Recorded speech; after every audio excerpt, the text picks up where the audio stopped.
J'ai rêvé de Doumbouya dans un discours très inattendu intitulé J'ai été trompé, je demande pardon au peuple de Guinée. Doumbouya sort le monde entier et laisse le peuple de Guinée sans voix. Tout d'abord, je ne sais pas pourquoi Dieu m'a confié ces rêves, surtout connaissant mes positions vis-à-vis de ses pouvoirs.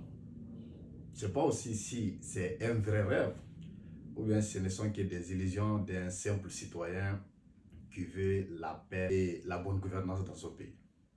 Mais bon, enfin, je décide simplement de livrer ce que j'ai vu dans mon rêve d'hier nuit au peuple de Guinée et également au monde entier.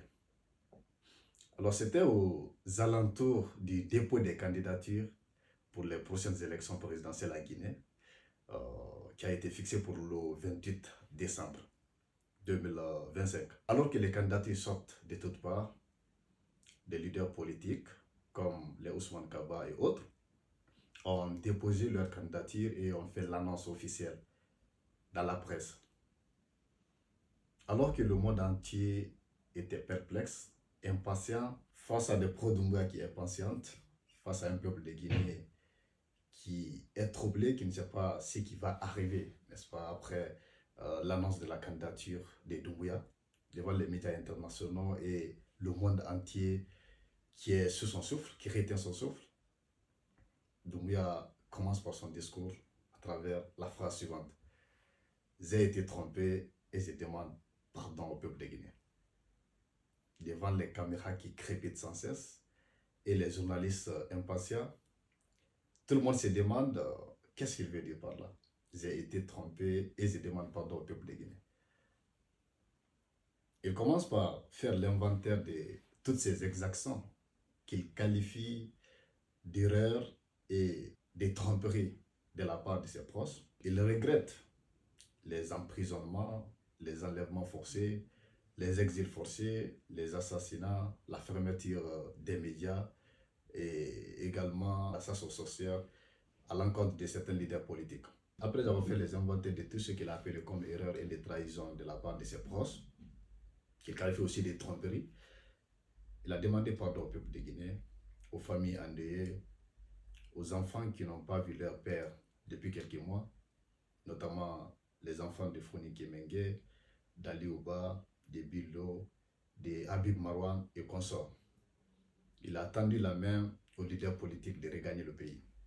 Non seulement il a annoncé la libération des prisonniers politiques comme Ali Ouba, Dr Kassori et consorts, il a aussi tendu la main aux leaders politiques qui sont en exil.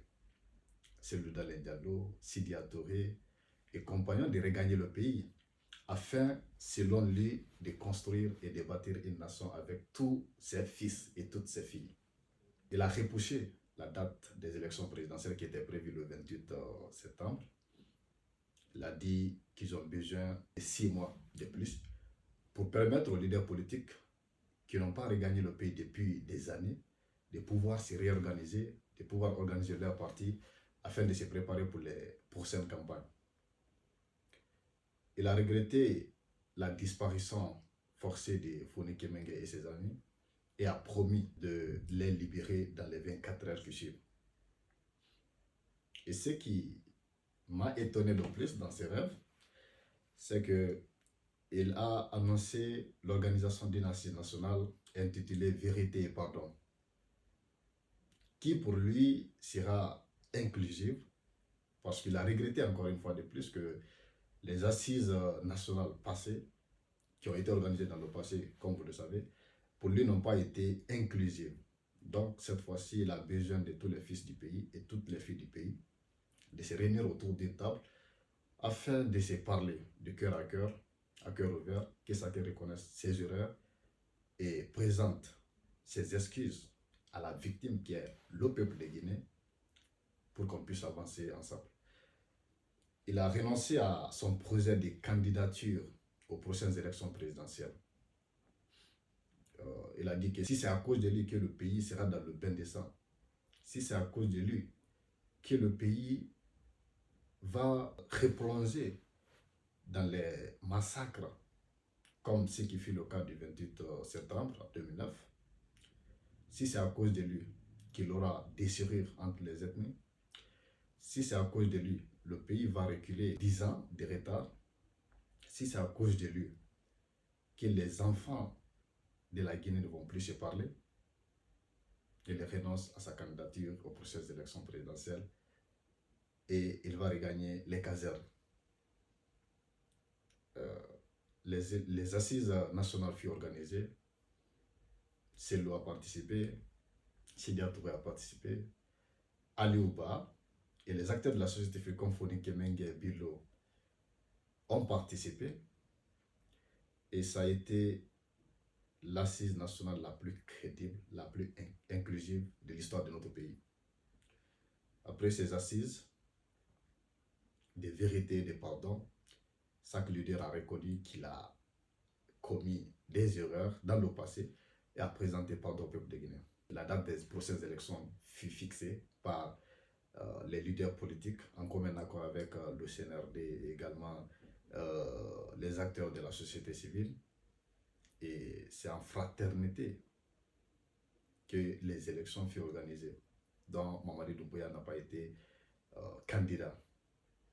Les médias ont été rouverts, les journalistes ont recommencé les activités. Plus personne, bien entendu, n'est traqué dans notre pays par son opinion, par ses prises de position. La Guinée a retrouvé son souffle d'antan, sa démocratie, sa liberté et son amour. L'amour entre les communautés, l'amour entre les différentes ethnies. Encore une fois de plus, ces rêves ne veulent pas dire que c'est la réalité. Me connaissant, je suis un fervent opposant aux exactions de Doumbouya. Mais nous l'espérons tous que ce soit la vérité. Nous espérons tous que Doumbouya renonce à sa candidature. Nous espérons tous que les leaders politiques puissent regagner leur pays. Nous espérons tous que les disparus puissent regagner leur famille. Fonik Kemenge, Bilo, Abim Marouane, le papa de Babila et consorts. Nous espérons tous que Doumbouya renonce à sa candidature afin que notre pays soit gouverné dans la démocratie, dans la paix. Et s'il peut revenir dans le futur, nous espérons tous de la paix. Et nous espérons que ces rêves sera la réalité. Parce que Doumbouya renoncer à sa candidature pourra ouvrir la porte à la paix, à la quiétude sociale que nous avons toujours attendue. Faites passer ces messages à Doumbouya pour que dans les jours à venir, nous puissions revivre la joie, le bonheur, la paix que nous avons toujours voulu. Et tout cela, nous ne pourrons les revivre que si, et seulement si, ces rêves deviennent réalité, que Doumbouya renonce à sa candidature et que chaque acteur, chaque citoyen puisse recommencer ses activités régaliennes pour que notre pays retrouve sa grandeur d'antan. Encore une fois de plus, Doumbouya a choqué le monde entier et il a démenti moi-même mon livre parce que j'ai écrit un livre dans lequel je prévois sa candidature aux élections. Qui sera candidat, il va s'éterniser au pouvoir. Il a démenti ses livres, il a démenti toutes les spéculations des uns et des autres. Parce qu'il faut le reconnaître que jusqu'à présent, tout le monde entier pense que Doumbouya va renoncer à sa promesse, à sa parole d'officier pour se présenter aux élections présidentielles du 28 décembre. Donc ce fut un choc, une surprise très inattendue, si pas la plus grosse surprise de notre époque. Il a démenti les spéculations, il a démenti tout ce qui s'opposait à son pouvoir. Il a demandé pardon. Les médias ont été réouverts, les exilés ont regagné le pays, les kidnappés comme les Fonik Kemenge et amis ont regagné leur foyer, les Ali Ouba ont regagné la famille, les journalistes et consorts, les médias ont été réouverts encore une fois de plus. Ce fut qu'un rêve. Et encore une fois de plus, je ne sais pas si c'est une réalité. Ce n'est pas pourquoi Dieu m'a confié ces rêves. Ce n'est pas si ce ne sont que des illusions d'un citoyen qui veut de la paix dans son pays. Mais je vous relate simplement ce que j'ai vu hier. Merci.